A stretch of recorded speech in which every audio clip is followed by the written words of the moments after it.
I'm here with Walter Sundquist and Mark Ziegler in the oldest part of the building, in the oldest business in the state of Michigan, 155 years old.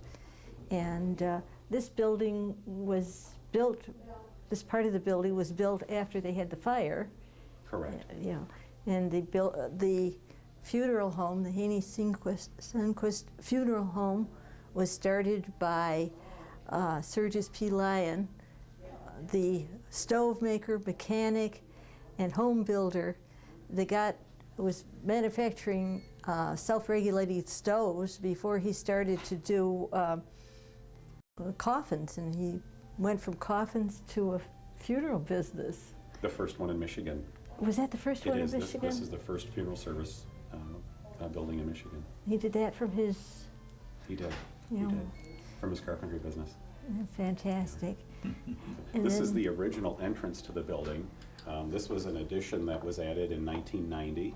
And so when our guest arrived prior to 1990 and entered the oldest part of the building, this is a doorway here that people would enter into and then either go directly to the office on the left or to the visitation room to the right. And it's kind of fun. You wound up in the funeral business sort of by default. Right. You returned from the service? Returned from the service and had a doctor friend who I used to caddy for at one time. 10 cents a round for caddy, and that goes back a good many years. And he tried to, I had 3 years of dentistry. He helped me get into dentistry, and I went to Ferris Institute. Mm-hmm. And, in fact, I have around 30 letters from different schools in the country and out of the country where I tried to get into school, but there were so many of the GIs that were trying to get into dentistry. Well, they didn't pick me as one of them. And then I decided to go into the funeral business, and that was it. You went to Wayne State? Yes, I got my Bachelor of Science degree there, yes. It's kind of a steep step from the dentistry. Yes, it's a little bit different, yes. But I'm so happy with it. I'm so happy things happen in life. So at the time, we think it's a big tragedy, and it's probably the best thing that happened to you. So it's worked out very, very well. Now, you came from Upper Michigan? Yes, I'm from Crystal Falls, and I was born in Bark River, and Crystal Falls is about 240 miles west of the Straits. Mm-hmm. And I was born in, then my dad was from Bark River, and then about a year or so after I was born, we moved to Crystal Falls. And Mark, how did you find your way to Farmington? I am a Monroe native, and I too went to Wayne and graduated in 1988, in the spring of '88, and answered an employment ad for a position to be a funeral director here in '88, and it's the best thing that ever happened to me. I love this business. I love this particular business. Right off the bat, Walter and I enjoyed a father-son relationship that I'm quite proud to say, and he offered me a position as partner and successor in 1994. Oh, wonderful. Yeah, I'm very lucky. And you have a museum here as well as you've been collecting. Yes, I collect.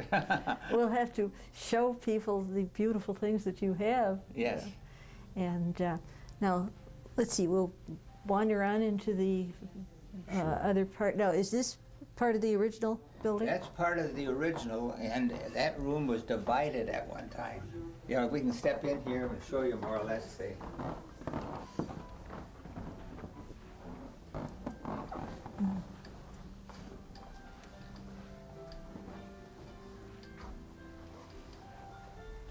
This is the original room where visitations were conducted way back to 1850.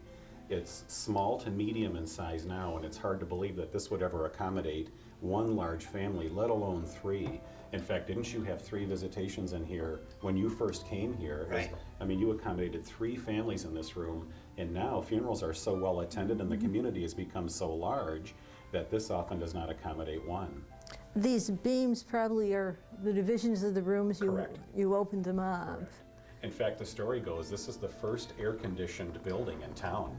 Really? The Heeneys air-conditioned this room and another room in the funeral home before anything else in town was ever air-conditioned. It was quite novel. And that's the stairway to the residence where we're not going to go up. Yes, yes, we still have a night staff that lives upstairs, so when the day staff leave at at 9 p.m., the doors are still answered by a person, and the phones are answered in person out of this building without the phones being transferred to an answering service. So being a downtown location, people can still come from a hospital or nursing home and ring the doorbell and get service 24 hours a day. Fantastic. And it makes us feel good knowing that the building is never empty. There's always someone in the building. It's never unattended. Oh, very That's good. comforting to us. Let's see, now the next section of the house, how did we get to that? We're going to go right through this door here. Okay.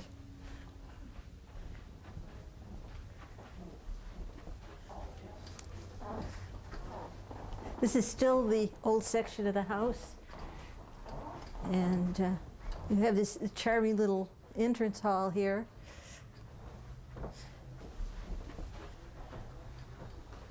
This is the original front door. It's still used as a main entrance for those who park on Farmington Road, as well as the parking lot across the street. And our guests are greeted by this nice piece. Walter, doesn't this go back to about 1875? Right, It's yes. a back bar. A back bar. Yes. It appeared above a bar, and to our knowledge, it's a one-of-a-kind solid mahogany.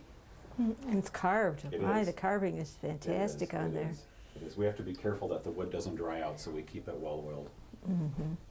And behind you is an entrance, typical Victorian entrance where they leave their calling cards and umbrellas. The clock works, but it's loud. So we, Oh, have to- dear. you know, we don't keep, because it cuckoos very loudly. You know. Now let's see. We can continue on this way here. That's the which We're period? going to transition from the 1850 section to the 1970 South Edition. Okay, is that up the stairs? No, we're going to go down the stairs. Down. That way there, yep. Okay. Down 4 stairs into the next level.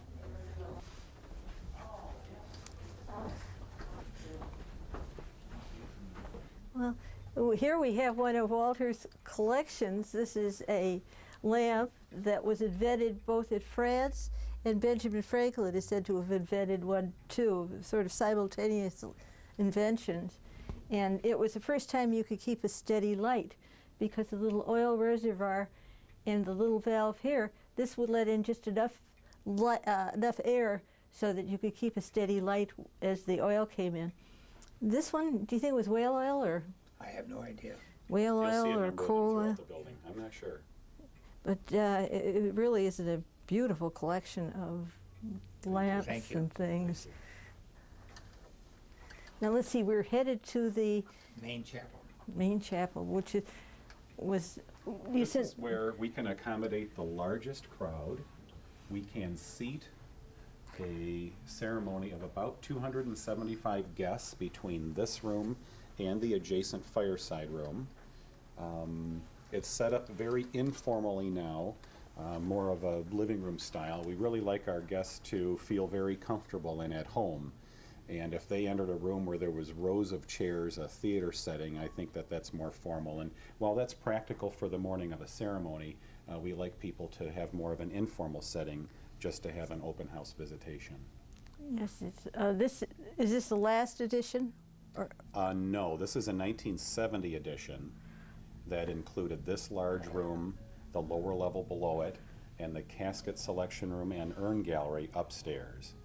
and The last edition is the entrance, the foyer entrance, where we first began. I see. And then you have that marvelous museum. Let's go take a look at that. All right, let's go this way.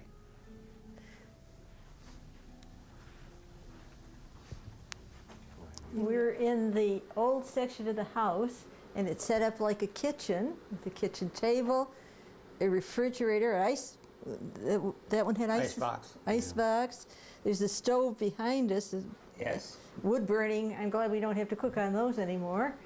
And under there is the basement to the original part of the house where you could see the stone foundation. That might have been from the original house that burned when the foundation is there. And there's all the things that one has in the kitchen. And that was significant, wasn't it? You said it was a It's like an early food processor. Yes, uh-huh. early food processor with the This room and the next one is really Walter's forte. People are in awe when they come down here. It has worked exactly how he intended it to work, as a wonderful distraction to people who are here for a very sad occasion. It allows people to focus on something else for a little while they're here. And he's achieved that goal, because people come down here, we allow food to be brought in. Part of our service is to provide baked goods and teas and coffee and soda and so forth. And this is just kind of a relaxing area for people, and it does offer them a distraction from the purpose of their being here, and it works. People love to be in this room as well as the next one. It's kind of a walk-through time. Yeah, they could feel at home in early, is that a Victrola? Yeah. It Yes, is. Victrola, It yes. is. And before that, they called them Edisons. Mm-hmm. And is that a early vacuum? It is. It is. A manual vacuum. This generates a lot of excitement. This is a lot of authentic old Detroit Tiger memorabilia.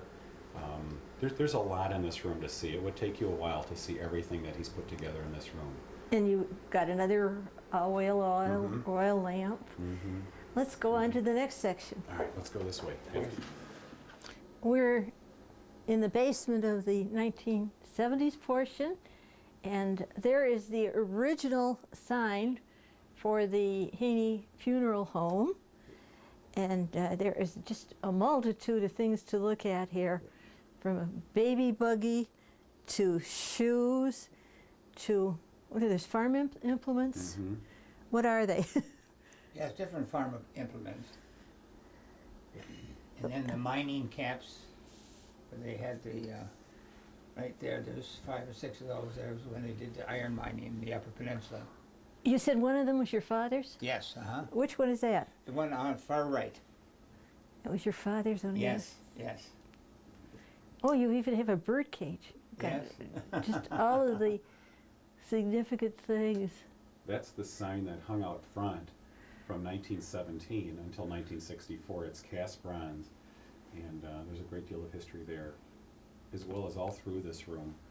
On the other side of the wall there is the original water main, the wood water main from hollowed out tree limbs that ran under Farmington Road that supplied water to the north side of Grand River and the east side of Farmington Road.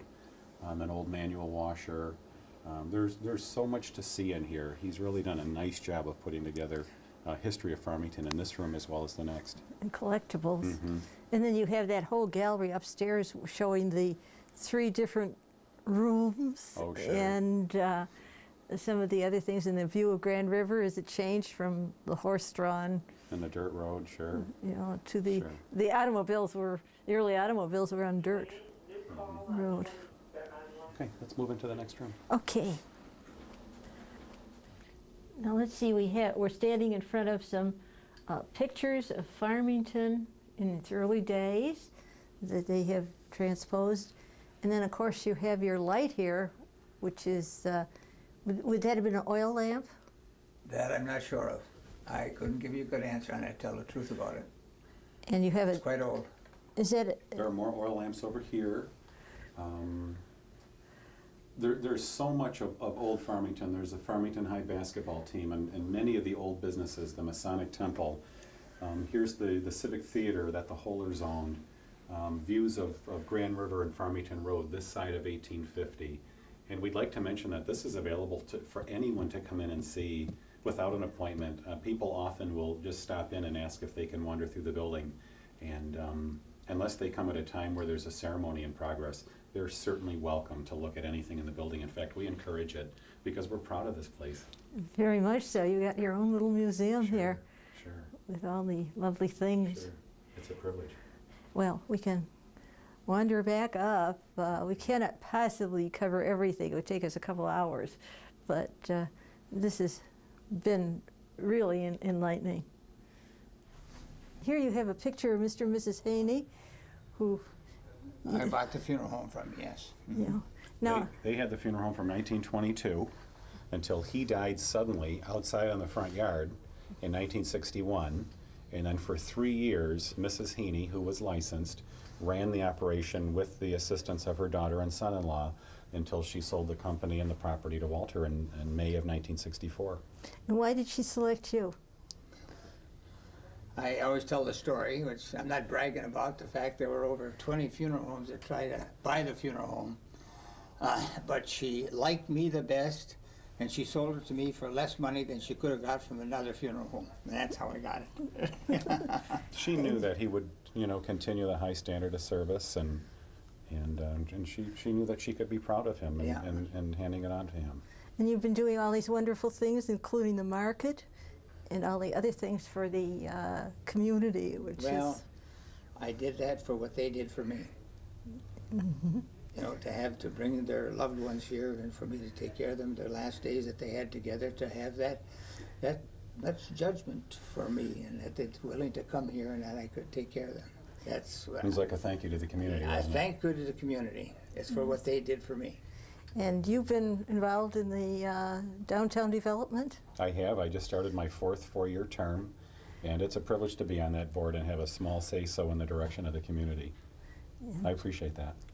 You do all the good things for the community as well as... It's our privilege, really, to be here. This is a Right. wonderful community. Right. No one has clientele in a community like we do. We brag about how nice our clientele are to work with. We're very lucky.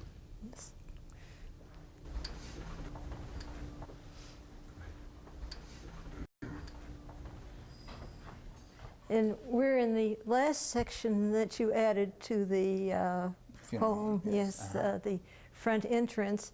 And back there are the pictures from when you, the three different funeral homes. Right. And, Correct. and it's been really super to come in and see all these wonderful things. And I appreciate it. thank Thank you. you very much.